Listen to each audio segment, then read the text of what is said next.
بسم اللہ الرحمن الرحیم۔ حضرت فضیل ابن عیاض رحمۃ اللہ علیہ کا واقعہ جذب۔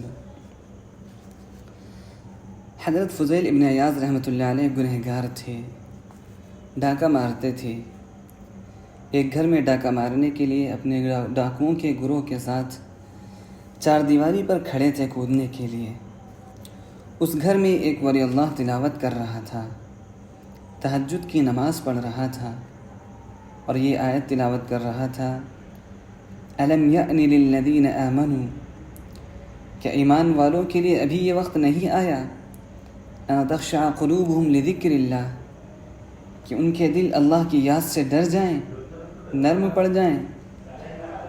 بس چوٹ لگ گئی، وقت آ گیا۔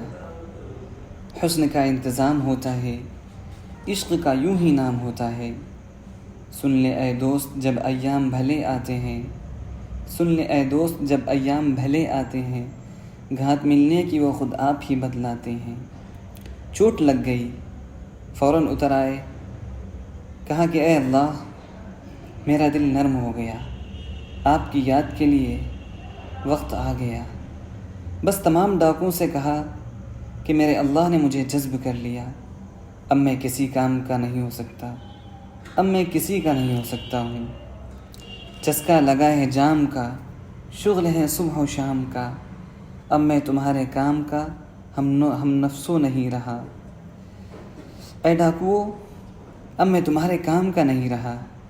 جہاں جہاں ڈاکہ مارا تھا وہاں پیسے واپس کیے، اور جہاں نہیں کر سکے پیر پکڑ کر روئے کہ ہم کو معاف کر دو، قیامت کے دن نہ پکڑنا۔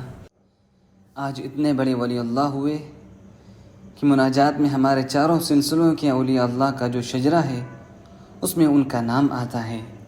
آج ان کے وسیلے سے دعائیں مانگی جاتی ہیں۔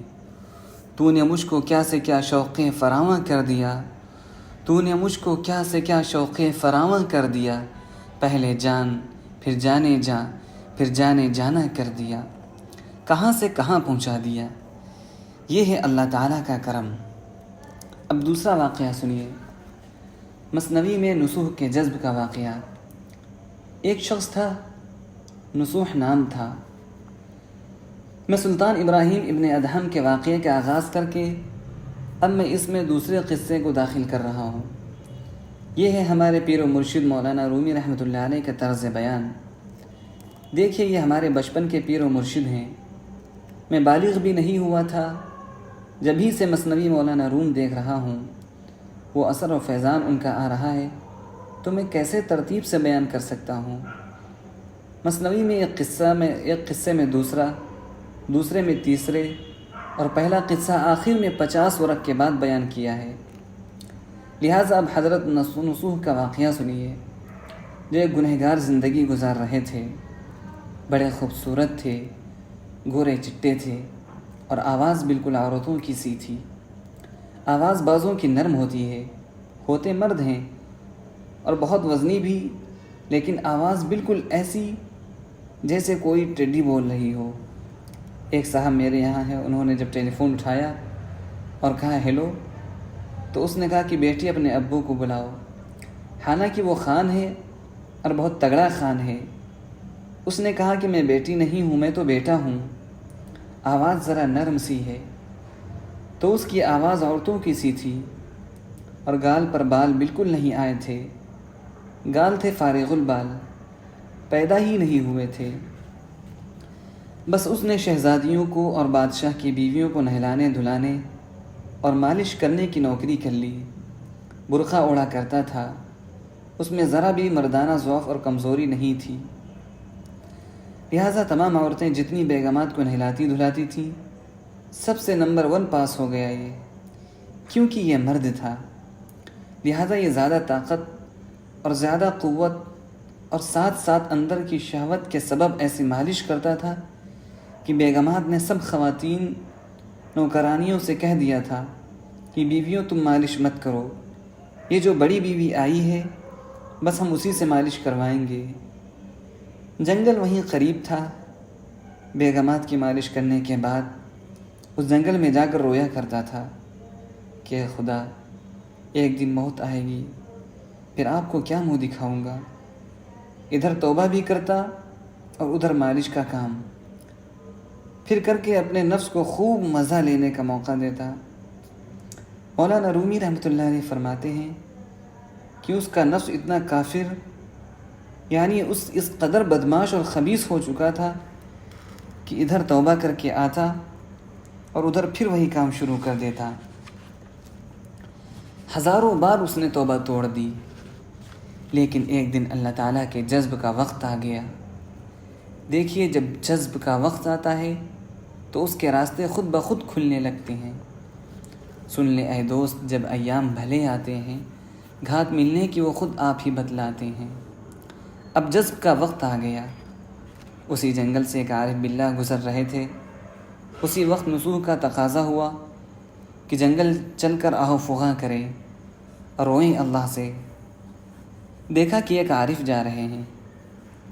رفت پیش عارفی آن زشت کار، وہ بدکار مرد جو عورت بنا ہوا تھا، رفت پیش عارفی آن زشت کار، وہ گنہگار ایک عارف باللہ کے پاس پہنچا اور کیا کہا اس نے؟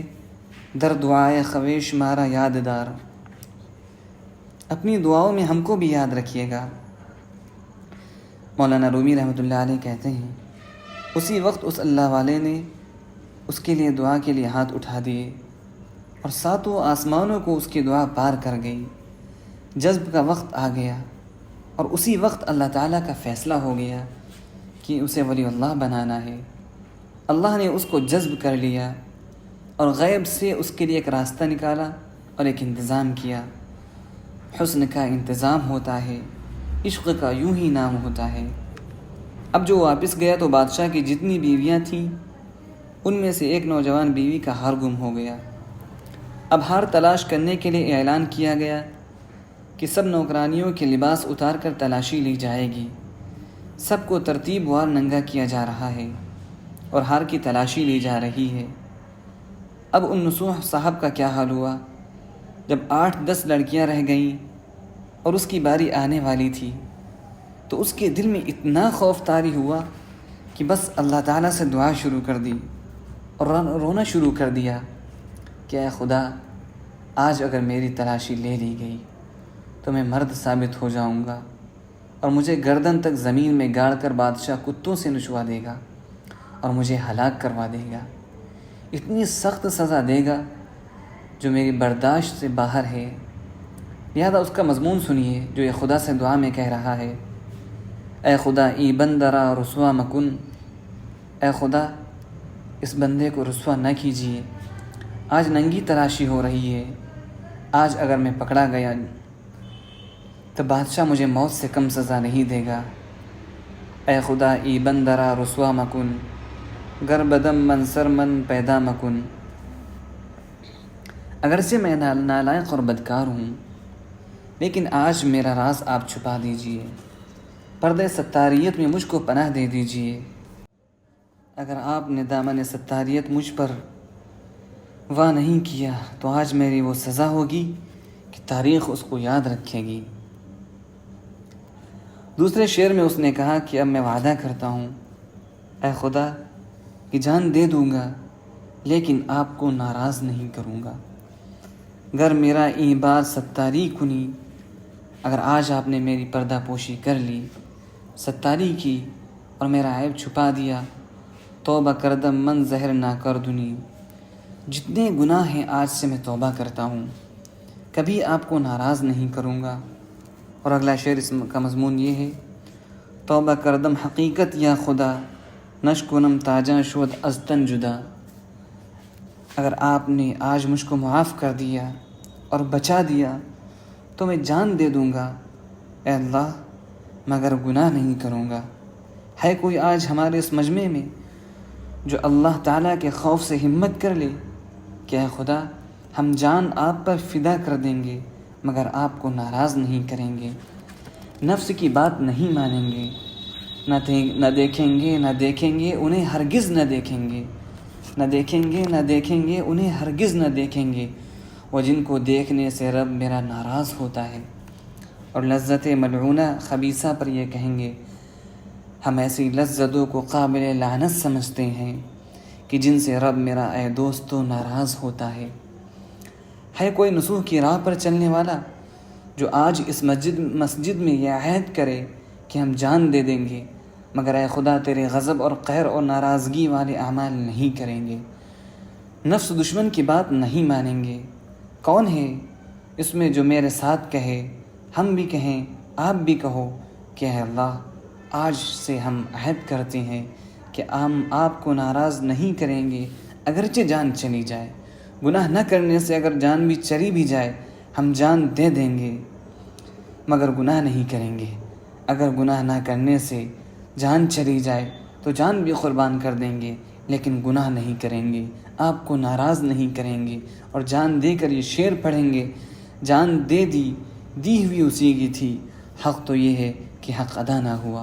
پھر اس نے کہا، اے عظیم ازما گناہ عظیم، اے اللہ تیری عظمت بہت بڑی ہے، اگر حرم کعبہ میں بھی ہم سے گناہ ہو جاتا تو بھی آپ معاف کرنے پر قادر ہیں، اور اس جنگل میں مجھ سے جو گناہ ہوئے تو یہ کوئی چیز نہیں، لہٰذا اپنی عظمت کے صدقے میں آپ میرے گناہوں کو معاف کر دیجئے۔ اے عظیم ازما گناہان عظیم، تو توانی عفو کردن در حریم کعبہ میں بھی آپ گناہ کو معاف کر سکتے ہیں، میرے گناہ آپ کی عظمتوں کے سامنے کچھ بھی نہیں ہیں۔ اللہ تعالیٰ کو رحم آ گیا اور اس کو بے ہوش کر دیا۔ اس خوف سے پھر وہ بے ہوش ہو کر گر گیا، اور بے ہوشی میں اللہ تعالیٰ نے اس کو جنت و دوزخ کا معائنہ کرا دیا۔ اتنے میں ایک عورت کے پاس سے اس کا ہار مل گیا، اور اعلان ہو گیا کہ ہار مل گیا، اور یہ بیچارہ بے ہوش پڑا ہوا ہے۔ اب ساری بیگامات اس کو پنکھا جھل رہی ہیں، اپنی پیاری خادمہ کو یعنی حضرت خادم کو پنکھا جل رہی ہیں، اور اس کو جب ہوش آیا تو سب نے ہاتھ جوڑ کر اس سے معافی مانگی کہ ہم لوگوں کی نالائقی معاف کر دو کہ تم کو اتنی تکلیف ہوئی کہ تم بے ہوش ہو گئی۔ وہ تو عورت ہی سمجھ رہی تھی، لیکن اس نے کہا کہ اے بیویوں، میں تمہارے کام کے اب نہیں ہوں، میرے ہاتھ پیر سے طاقت ختم ہو گئی، طاقت خدمت کی اب ختم ہو گئی، اس بے ہوشی سے مجھے ایک ضعف آ گیا جس سے ہم تمہاری خدمت کے اب قابل نہیں رہے۔ مقصد یہ تھا کہ اللہ تعالیٰ نے جنت و دوزخ دکھا کر میرے ایمان کو اس مقام پر پہنچا دیا ہے کہ اب میں نافرمانی کے قابل نہیں رہا۔ اب اگر میں نافرمانی کرنا بھی چاہوں تو مجھ پر اتنی عظمت اور اتنا خوف طاری ہے کہ اب ہمت نہیں کہ میں اللہ کے غضب کو اپنی حرام لذتوں سے خرید سکوں۔ میرا ایک مصرع ہے جو اس وقت یاد آیا، لذت عارضی ملی عزت دائمی گئی۔ اللہ تعالیٰ ہم سب کو عمل کی توفیق عطا فرمائے، آمین یا رب العالمین، وآخر دعوانا الحمد للہ رب العالمین۔